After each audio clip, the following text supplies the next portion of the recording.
Dr. Elena Marquez stares in disbelief at the pulsing light contained within her quantum chamber. She's done it. Stable temporal displacement. Her hands shake as she records the results. Knowing this will change everything. It's holding. She whispers to herself, watching the chronometric readings stabilize at precisely 3.14 picoseconds of displacement. Small, but undeniable. The quantum particle exists simultaneously in two timeframes, defying everything the scientific community believed possible. She takes a deep breath and activates the lab's secure recording system. Test sequence 217 successful. Temporal displacement achieved and maintained 4. She glances at the counter. 17 minutes and counting. Her voice wavers with exhaustion and exhilaration. 3 years of work, countless failures, and now this moment of triumph in her underground laboratory at MIT. Elena's colleagues had abandoned the project months ago, calling it theoretical overreach. The physics community labeled her work fascinating but fundamentally impossible.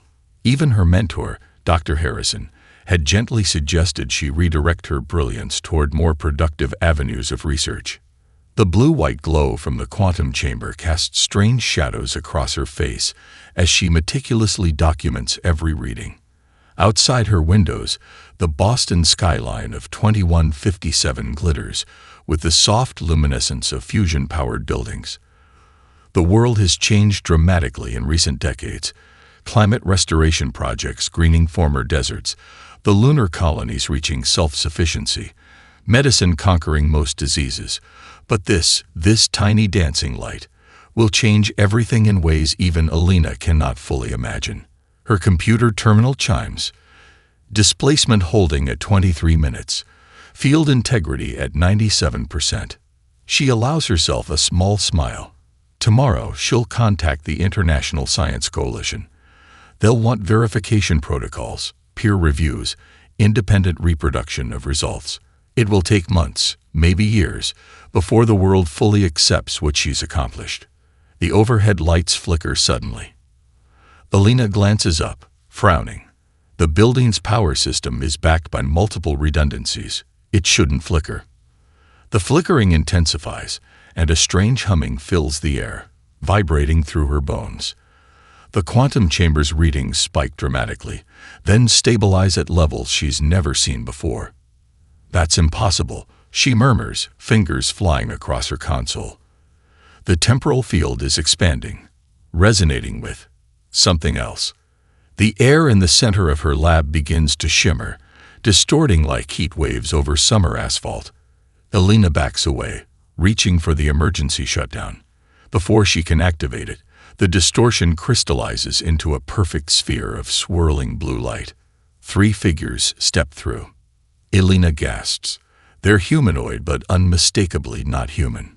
Tall, slender beings with iridescent skin that shifts colors like oil on water. Their eyes are pools of liquid mercury, lacking pupils or whites. They move with unsettling grace, as though gravity affects them differently. Dr. Elena Marquez, the tallest one, says, its voice resonating in a way that bypasses her ears and vibrates directly in her mind. We've been monitoring your work with great interest. Elena's scientific curiosity momentarily overcomes her fear. Who are you? We represent the Galactic Federation, a coalition of 7 advanced species who have observed Earth for several centuries. The being's mercury eyes study her with an intensity that feels almost physical. You've accomplished something that has eluded our civilizations for millennia. The being glances at the quantum chamber, where the displaced particle still pulses steadily. Stable temporal displacement should not be possible for your species at this stage of development. Elena sees something in those alien eyes she never expected. Fear. How? The being asks, genuine alarm evident in its resonant voice. Could your young species achieve what we could not? The Cronus vessel hovers silently above the temporal displacement platform, its crystalline hull reflecting the laboratory lights in hypnotic patterns. 3 weeks have passed since the aliens' arrival, and Elena still hasn't grown accustomed to their presence. She runs her hand along the ship's surface, marveling at the material. neither metal nor glass, but something that seems to exist partially in another dimension. The touch sends a gentle tingle through her fingertips. The outer shell contains chronoparticles similar to those in your quantum chamber, but in a crystallized state, explains Xalan, the Federation historian assigned as her primary liaison. His iridescent skin shifts from azure to violet as he steps closer. It allows the vessel to slide between time streams without disruption. Elena nods, careful to maintain her composure despite her excitement. Since the Federation's arrival, she's learned to guard her reactions. Their attitude toward humans is complex, a mixture of fascination, condescension, and something that feels uncomfortably like fear. "How long did it take your civilization to develop time travel?" she asks casually, watching Xalan's mercurial eyes. His membranes flicker in what she's come to recognize as discomfort. "We haven't, not independently. This technology was adapted from your breakthrough." Elena raises an eyebrow. "You built this ship in 3 weeks based on my research. Our engineering capabilities are considerably advanced," Xalan replies, mandibles clicking. "But the fundamental theory, the quantum entanglement across temporal planes, that insight eluded us. My species has existed for over 50,000 of your years, yet we never conceived of time as you do." Around them, the joint human-alien team prepares for the maiden voyage. Federation technicians install equipment alongside Elena's handpicked colleagues, the few who didn't think she'd lost her mind when she introduced her alien partners. Dr. Takahashi, her most trusted collaborator, approaches with a tablet. "Final calibrations complete," he reports, eyeing Xalan warily. "Though I still don't understand why they need our help if their technology is so advanced." Xalan's skin ripples in bands of color. "Your development curve defies all evolutionary models, Dr. Takahashi.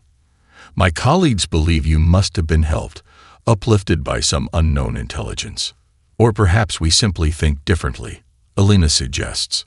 "That possibility is more unsettling to the Federation Council than you realize," Xalan responds quietly.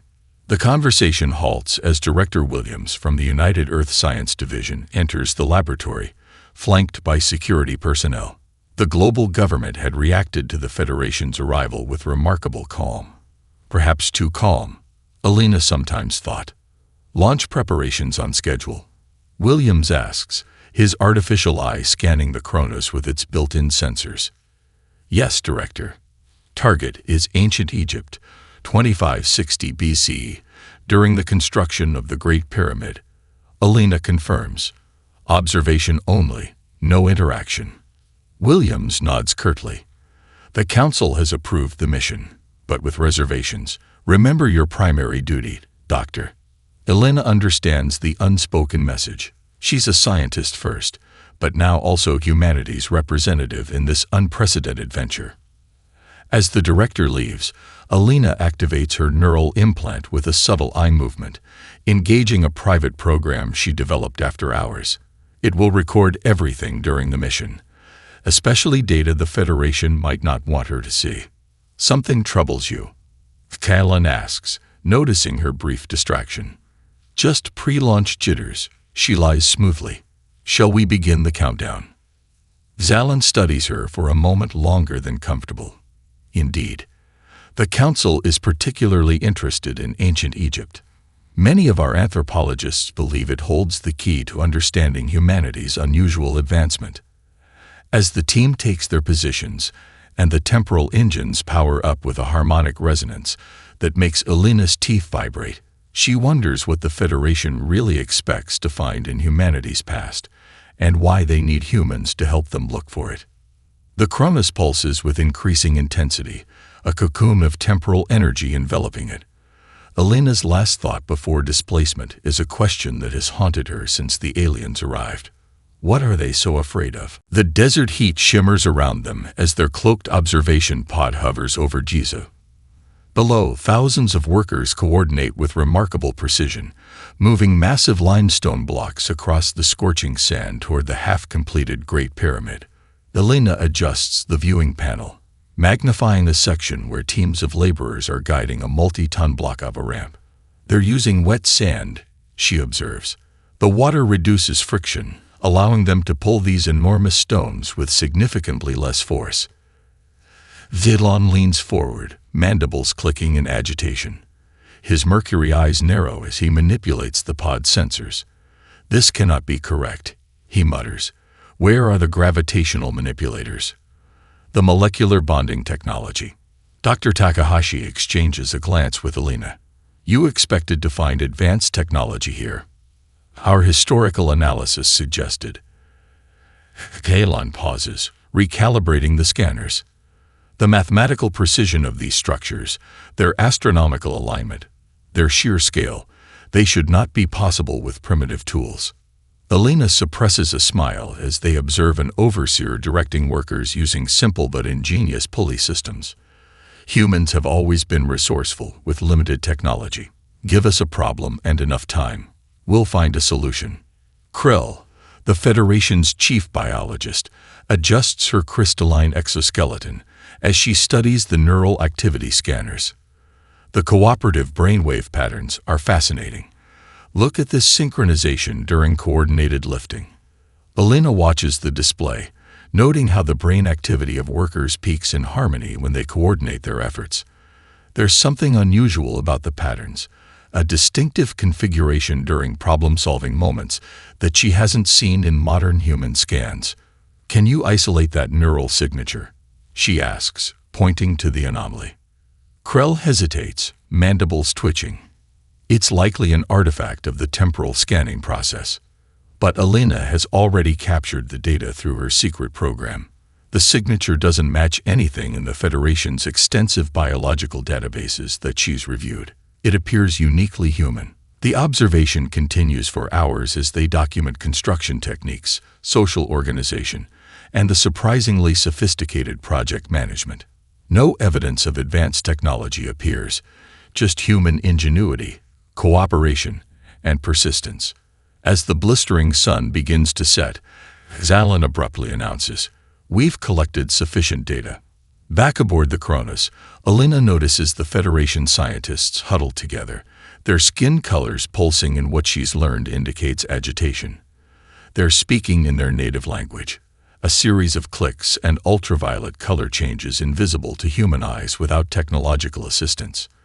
Alina activates her neural implants translation program, surreptitiously developed using Federation linguistics data. Their conversation becomes partially intelligible. "Cannot report this to the Council," Zalon is saying. They expected confirmation of untranslatable influence. "The neural patterns are concerning," Krell responds. "They show the same, untranslatable, we observed in the quantum physicist. It appears to be an inherent trait." Alina pretends to review data at a nearby console while eavesdropping. What trait are they discussing? And what had they expected to find here? Dr. Takahashi approaches, breaking her concentration. "Something strange happened while you were monitoring construction," he whispers. "I was scanning the surrounding area and picked up temporal distortion signatures approximately 3 kilometers east of the pyramid site." "Federation technology?" Alina asks quietly. "That's just it. The signatures match our quantum chamber exactly.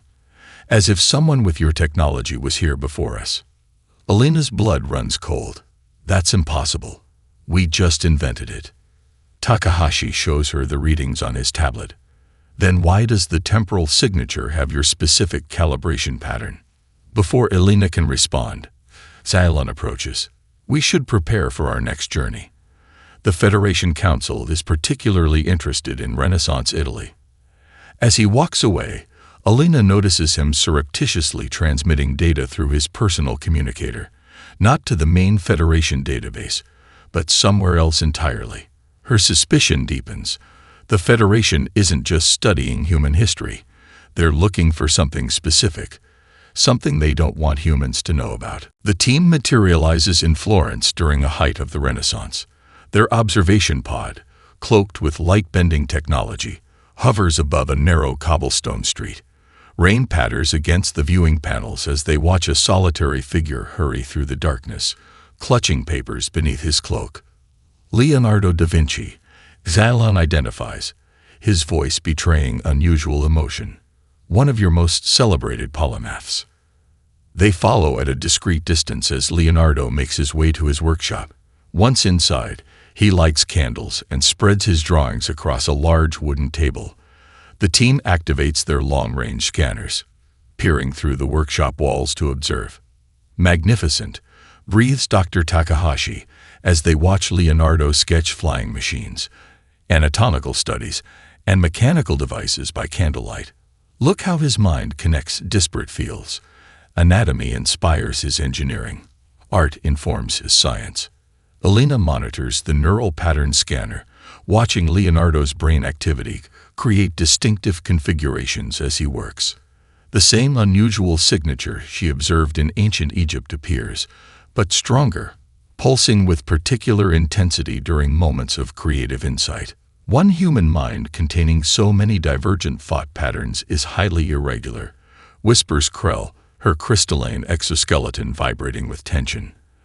Our species specializes by necessity. This mental flexibility should not be possible with such limited neural architecture. Perhaps that's our advantage, Elena suggests. Specialization creates efficiency but limits connections between fields.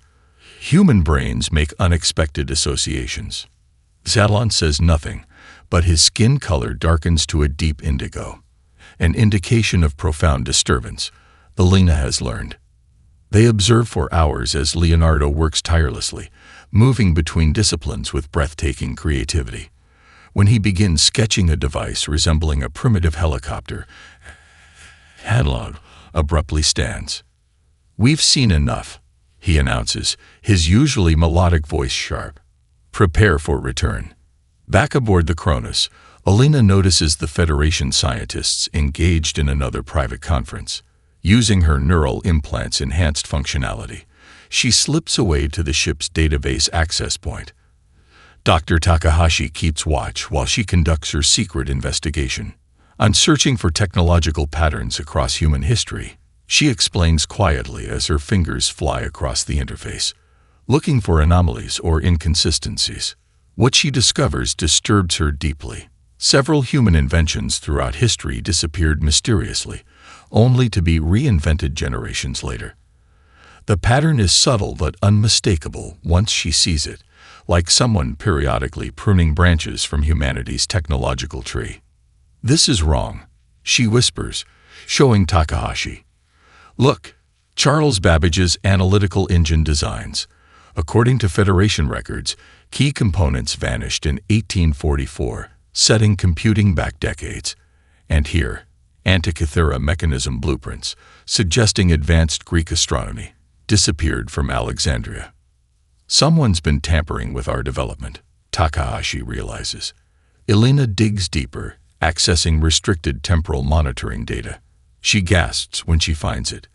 Temporal distortion signatures at key moments in human history that match Federation technology perfectly. "They've been time-traveling long before they met us," she whispers. "They've been altering our history." The door slides open. Catalan stands there, mercury eyes unreadable. "I suspected you might discover this eventually," he says quietly.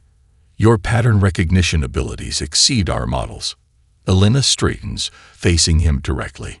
"You've been lying to us. Your Federation has been manipulating human development for centuries." "Not manipulating," Xylon corrects. "Protecting. Both you and the galaxy." His skin shifts to a solemn gray tone. "We should talk privately. What I'm about to tell you violates multiple Federation protocols, but you deserve to know the truth about your species." Behind him, Elena notices Krell surreptitiously activating a communication device. Whatever revelations are coming, not everyone in the Federation appears to approve of sharing them. "We never meant to harm humans," Xylon explains as they stand in the empty observation deck, his voice barely audible over the hum of the Cronus engines. "We were protecting the galaxy." Elena keeps her distance, anger and betrayal warring with scientific curiosity. The observation deck's transparent ceiling reveals the swirling quantum field that surrounds the ship while in temporal transit, suspended between moments, between times. Protecting it from what? From us. She demands. You've been holding back human progress for centuries. Zalan's iridescent skin pulses with bands of deep blue and violet, emotional indicators Elena now recognizes as profound regret. The Federation discovered your planet approximately 12,000 years ago, shortly after your agricultural revolution began. We observed a concerning pattern immediately. He activates the deck's holographic display, showing a graph of species development across the galaxy. Most followed gentle curves of technological advancement over hundreds of thousands of years. Earth's trajectory shoots upward at an alarming angle. Your species thinks differently, he admits, manipulating the display to show neural network comparisons. You imagine things that cannot exist, and then you make them exist anyway. Do you understand how terrifying that is to species who evolve through careful, methodical development? The truth emerges in painful fragments. The Federation has been subtly guiding human development for millennia, removing certain innovations deemed too destabilizing, and occasionally introducing setbacks to prevent humanity from advancing too quickly. The printing press, Elena realizes. It appeared in China around 600 CE, then mysteriously vanished until Gutenberg. That was you.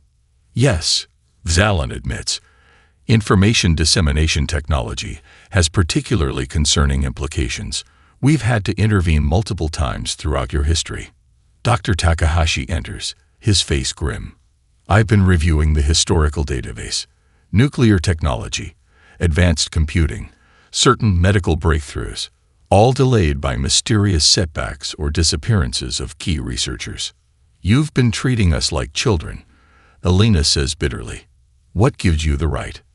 Zalan's skin darkens. We've seen the alternative. 3 times in the Federation's history, we've encountered species with your cognitive architecture and creative capacity.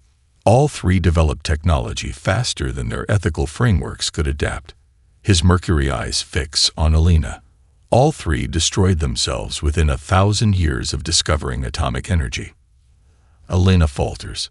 So this is all about preventing our self-destruction. Not only that, Zalan says quietly. There's something more.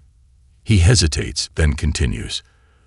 The Federation Council would terminate me for sharing this, but you need to understand the full context.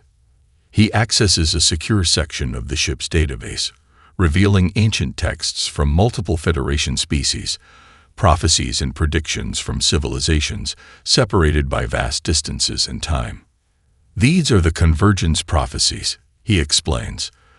Found independently on 7 worlds, they speak of a young race whose imagination will reshape the universe itself. A species that thinks differently, that sees beyond what is to what could be. Elena stares at the translations, a chill running through her.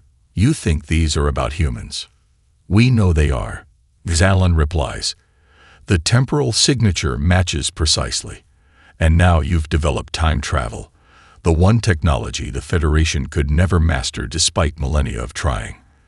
The technology that could, in the wrong hands, unravel reality itself.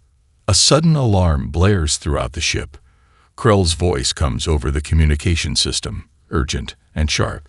Multiple temporal anomalies detected. Federation Council vessels approaching through subspace. Zalan's skin pales to almost white. They know I shared restricted information. The Council has authorized intervention.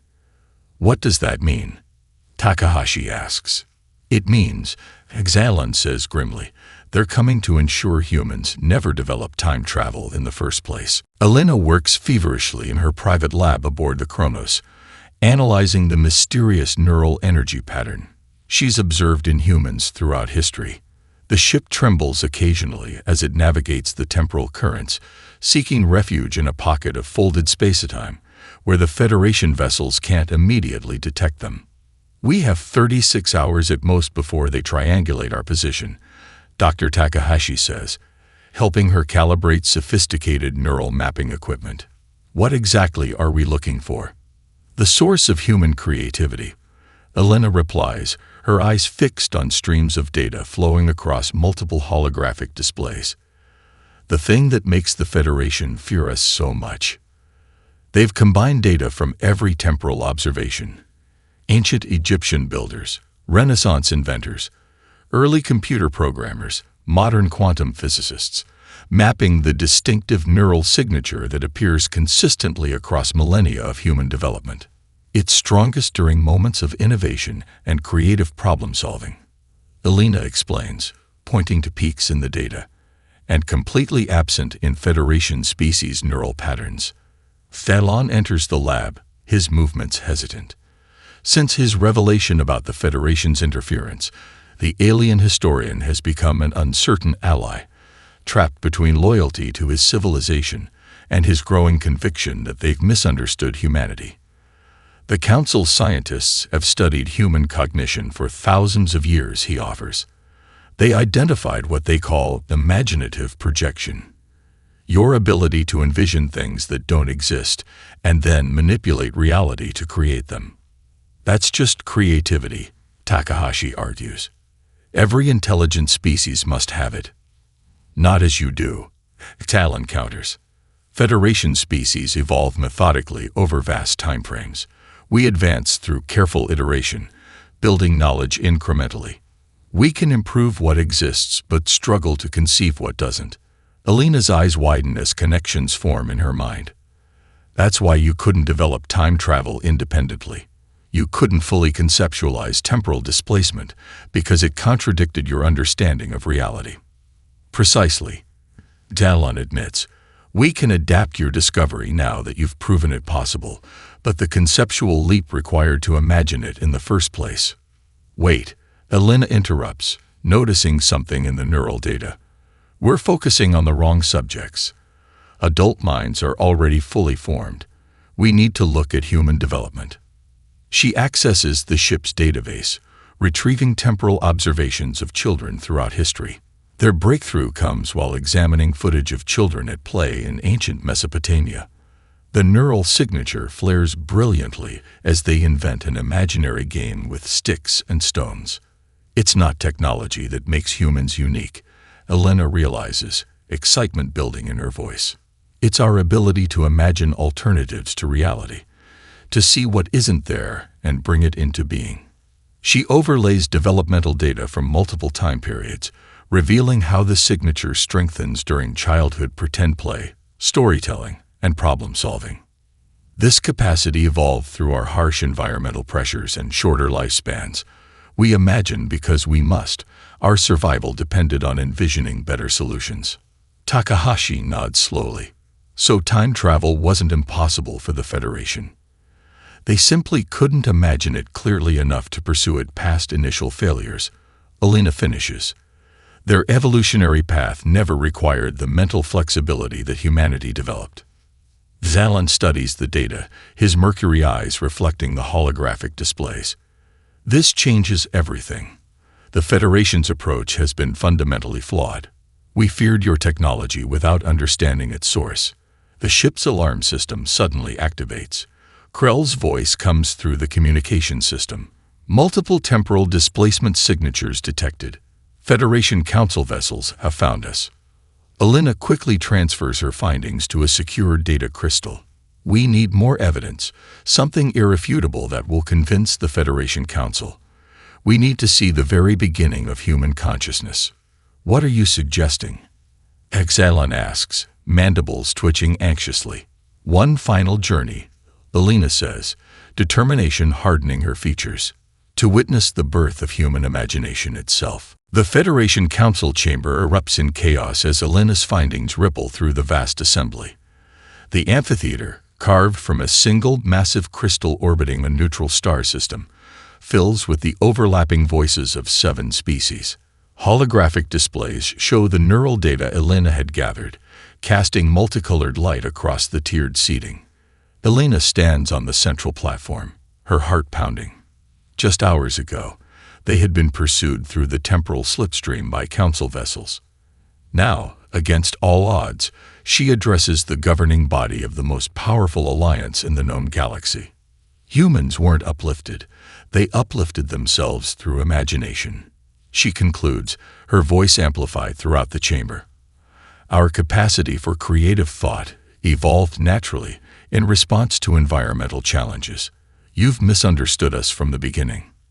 The Arcturian delegate rises, his crystalline body structure catching the light. You expect us to believe that a species barely 300,000 years old developed cognitive abilities that our civilizations couldn't achieve in millions of years. Impossible. The evidence is irrefutable, counters Gagalan, standing beside Alina despite the visible disapproval of his own delegation. Their neural architecture shows no signs of external manipulation.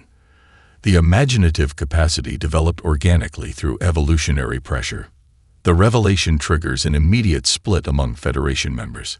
The Arcturians and Vega Collective call for humanity's immediate containment, arguing that an unpredictable species with time travel capabilities presents an existential threat to galactic stability. We should implement the containment protocol, insists the vegan ambassador, her gelatinous form pulsing with agitation. Return to Earth's past and introduce subtle genetic modifications to limit this dangerous cognitive trait. Alina gasps at the casual suggestion of rewriting human biology across history. In opposition, the Pleiadian Assembly and Tau engineers suggest partnership instead. If humans develop time travel independently, imagine what other breakthroughs they might achieve, argues the Tau representative, her mechanical appendages gesturing excitedly.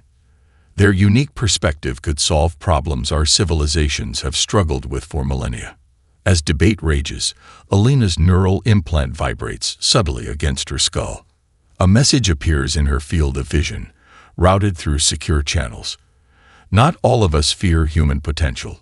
Some of us have waited millennia for your arrival. Coordinates attached. Come quickly. It's signed by Lorai, a senior Federation scientist Alina met briefly during previous discussions. The attached coordinates indicate a research facility in a remote sector of the Federation territory. What is it? Takahashi whispers, noticing her distraction.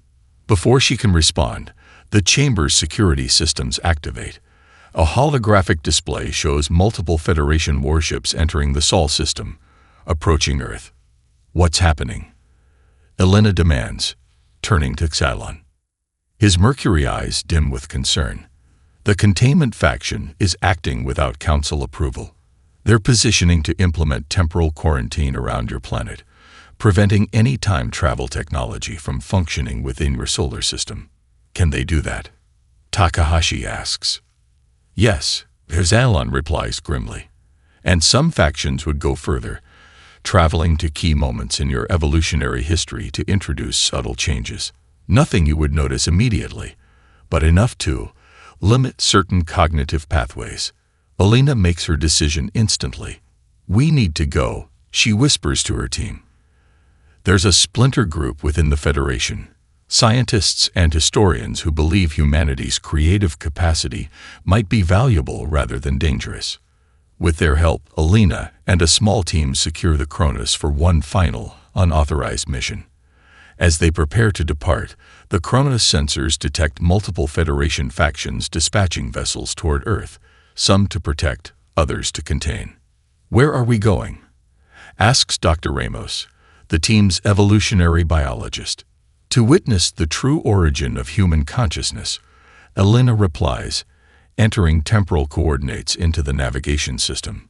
200,000 years ago, on the African savanna, to settle the question of humanity's development once and for all. The African savanna stretches before them, bathed in golden light from a sun that shone upon Earth 200,000 years ago. Alina and her team, human scientists and alien defectors united in purpose, watch from their concealed observation post as a small band of early humans moves cautiously through the tall grass. Homo sapiens, Dr. Ramos whispers, her eyes wide with wonder. Still showing some archaic features, but recognizably us. Their observation pod hovers silently, its adaptive camouflage blending with the scattered acacia trees. Federation technology allows them to monitor neural activity from a distance, capturing real-time data from the brains of these ancient ancestors. Environmental conditions are harsh, notes Takahashi, studying atmospheric readings. Prolonged drought. Food resources critically limited. They watch as the early humans approach a dried river. Other animal species in the vicinity have already moved on, following instinctual migration patterns in search of water. But these proto-humans do something different. They stop and examine the cracked earth carefully. Look at the neural activity, Alina says, pointing to the monitor. The familiar signature they've tracked throughout human history appears, flickering faintly in the brain of the group's leader. It's there, but less developed than in modern humans. The leader kneels, studying the ground intently. Then, remarkably, he picks up a stick and begins to dig at a specific spot in the river. He's visualizing what might be beneath the surface, Zalon observes, mandibles trembling with emotion. Conceptualizing hidden water based on surface indications, a cognitive leap requiring imagination. After sustained effort, water begins to seep into the crude well. The small band drinks, survives, and will go on to pass their genes and cognitive architecture to future generations.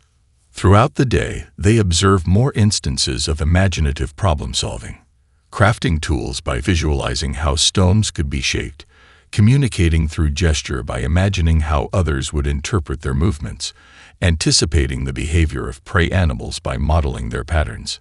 There was no intervention, Catalan whispers, his voice filled with wonder. Just the perfect convergence of environmental pressure, social cooperation, and neural adaptation.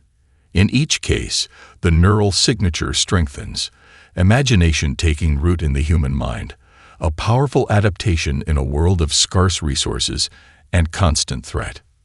We're watching the birth of human creativity, Alina realizes, the ability to see beyond what is and envision what could be, our greatest evolutionary advantage. The observation continues for 3 days, documenting how early humans used imagination to survive where other species failed. When drought forces animals to follow instinct, humans imagine alternatives. When predators threaten, humans envision novel defenses. Each creative solution strengthens the neural pathways that will one day lead to art, science, and eventually, time travel itself. As they prepare to return to their own time, the Chronos detects multiple temporal displacement signatures. Federation ships are converging on Earth's timeline, half arriving to contain humanity, half to protect it. We have what we need, Alina says, securing their recordings. Irrefutable evidence that humanity's gift of imagination wasn't granted by some superior intelligence, but emerged naturally through evolution. They make the jump back to 2157, arriving in Earth orbit to find the planet surrounded by Federation vessels locked in a tense standoff. Factions supporting humanity protect the planet from those seeking to implement containment. Without hesitation, Alina broadcasts their findings to all vessels simultaneously. Humanity's unique cognitive architecture, the ability to reimagine reality through creative thought, emerged naturally through evolutionary pressures and neural adaptation. The truth that a species can evolve the capacity to reshape reality through its own developmental journey fundamentally challenges the Federation's understanding of cosmic development. As the Alliance fractures and reforms around this new paradigm, humanity stands at the threshold of unlimited potential. Their greatest strength, not the technology they've created, but the imagination that birthed it. The ability to envision worlds that don't yet exist and then bring them into being.